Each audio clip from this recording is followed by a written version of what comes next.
all from this party conclave committee and on behalf of the BTG Chest Hospital Varanasi. Dr. Sukant sir, please come and elevate your lectures. His own city Varanasi, Dr. S.K. Pathak, the so-called showman of Varanasi city, जो खोई हुई ताकत फेफड़े की है उसको वापस कैसे लौटाएं, ये पूरा सिद्धांत है pulmonary rehabilitation. First of all thank doctor Pathak sir for inviting me. जब हमारे पास भर्ती हो गया तब दे, छुट्टी होके चला गया 1 महीने बाद आ रहा है तब दे। बिलीव मी, अपने इन 4 साल के अनुभव के आधार पे बता रहा हूँ कि लोगों के पास खाने के लिए नहीं है, पहनने के लिए नहीं है, लेकिन स्मार्टफोन अब हर घर में मौजूद है। गुड इवनिंग, नमस्ते and very warm welcome to 13th annual conference of respiratory conclave powered by breathe easy chest foundation for humanity. हम लोग अपने कार्यक्रम की शुरुआत प्रेस कॉन्फ्रेंस से करने जा रहे हैं। First of all would like to request doctor Padmashri doctor Rajendra Prasad sir, please come on the DISE.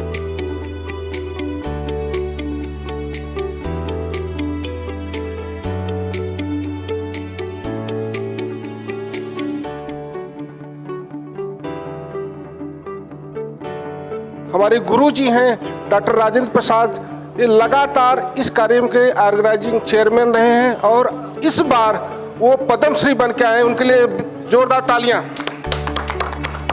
Kashi की नगरी है और बाबा विश्वनाथ का धाम है, इसलिए कार्यक्रम की शुरुआत करने से पहले हम लोग करते हैं हर हर महादेव का जय घोष। हर हर महादेव। मेरा नाम डॉक्टर सूर्यकांत है और मैं किंग जॉर्ज मेडिकल यूनिवर्सिटी में सांस का ही जो विभाग है, आप कह सकते हैं अस्थमा का जो विभाग है उसका विभागाध्यक्ष है। और पाठक जी हमारे और हमारे गुरु डॉक्टर राजेंद्र प्रसाद दोनों के शिष्य रहे हैं। हम अस्थमा की बात करते हैं। देखिए, अस्थमा में कुछ चीज़ें बहुत खास हैं हमारे देश के लिए, लेकिन जब हम मृत्यु दर की बात करते हैं तो ग्लोबल शेयर 42% है। यानी दुनिया में जो हमारे अस्थमा के केसेस होते हैं उनकी तुलना में केसेस उतने ज़्यादा नहीं, मृत्यु दर बहुत ज़्यादा है। एक वीडियो में वो कहती हैं कि मैं तो 5 साल की थी तब मेरे को पता चला अस्थमा है। मेरी माँ डॉक्टर थी और उसने समझाया कि नहीं बेटा, अस्थमा में इन्हेलर लेना जरूरी होता है, और उसने ज़िंदगी भर इन्हेलर लिया। और वो कहती है आगे कि आज मैं जीवन में जो भी बन पाई वो इसलिए क्योंकि मैंने इन्हेलर नियमित रूप से लिया। मेरा क्वेश्चन डॉक्टर सूरी से ही है। हाँ जी। स्लीप एपनिया क्या है? जैसा आपने बोला स्लीप एपनिया, इसमें 2 वर्ड आपने यूज़ किए। एपनिया का मतलब होता है सांस रुक जाना, और वो हम मानते हैं कि एक वक्त में 10 सेकंड या उससे ज़्यादा। देखिए, अभी अस्थमा का सवाल हमारे प्रिय शिष्य डॉक्टर सूर्यकांत ने आपको बहुत अच्छा से बताया। सांस अगर किसी की फूल रही है और खासकर ओल्ड एज में फूल रही है तो सांस फूलने के अस्थमा के अलावा और भी कारण हैं।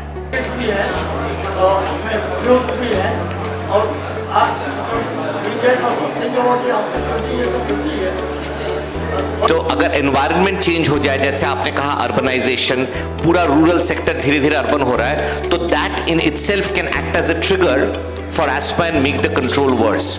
वो कहते हैं क्या खाक मजा था जीने में जब दर्द नहीं था सीने में। तो यार इतना टेंशन मत लो यार। अगर बाबा जी को गोली लग जाए तो बताओ अस्पताल जाएंगे कि योग करके गोली निकालेंगे? बस इतना ही काफी है। Thank you sir. अब ये प्रेस कॉन्फ्रेंस सेशन यहीं पर समाप्त करते हैं और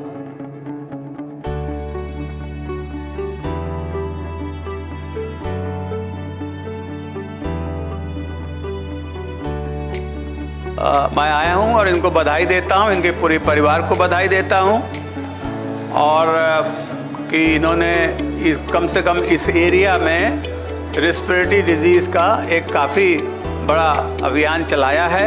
Myself, Dr. Sakshi Pathak. I'm a junior resident, currently working in the geriatric medicine department at IMS PHU. I would like to thank Dr. Pathak for this invitation. It's a very highly prevalent condition, as you can know. As you know that 1 billion individuals worldwide are suffering from obstructive sleep apnea.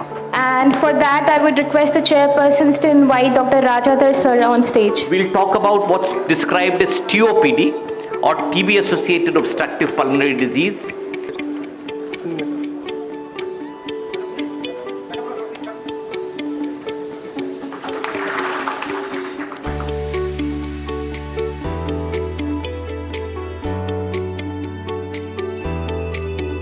I would request our chairpersons to call our speaker.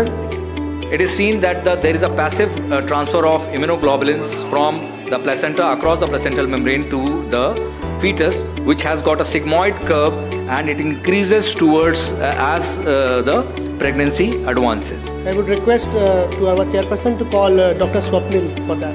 So at the outset, I would like to thank all my seniors, teachers, all the delegates, and all the stalwarts of pulmonology sitting over here. Main topic of the lecture is diagnostic evaluation of dyspnea. This is a FeNO test. FeNO is basically a fraction of exhaled nitric oxide. That is wonderfully you have described, and very small things which are overlooked. I invite now Dr. S.K. Pathak. He needs no introduction. सभी को प्रीति जी की तरफ से हार्दिक स्वागत एवं अभिनंदन। किसी भी पेशेंट को अगर सांस फूल रही है तो जनरली हर डिपार्टमेंट में जाता है, चाहे कार्डियोलॉजी में जाए या न्यूरो में भी जा सकता है। I welcome professor Rajendra Prasad ji, Padmashri DC Rai award. तो लेकिन मेरे मन में एक चीज आई उस वक्त कि मेडिसिन में हम ज्वाइन करके क्या करेंगे। ऐसे इतने बड़े बड़े टीचर हमारे हैं, 65 साल, हम लोग 65 70 प्लस हम लोग भी जा रहे हैं, हम लोग भी सीखते हैं, तो आप लोग क्यों नहीं सीख सकते हो भाई? आप भी सीखिए। Keep yourself relevant and young. So with this, thank you very much. Thank you very much for S.K. Pathak and his extended family, I would say like this, because we are also part of his family, क्योंकि हम छुई मुई नहीं हैं, और जिसकी सांस फूलती वो क्या है, वो छुई मुई है। That's all. ऐसा समझ में आ गया? With the modern gadgets and investigations, we do not touch the patient. Thank you once again. I will not take any more time. Thank you.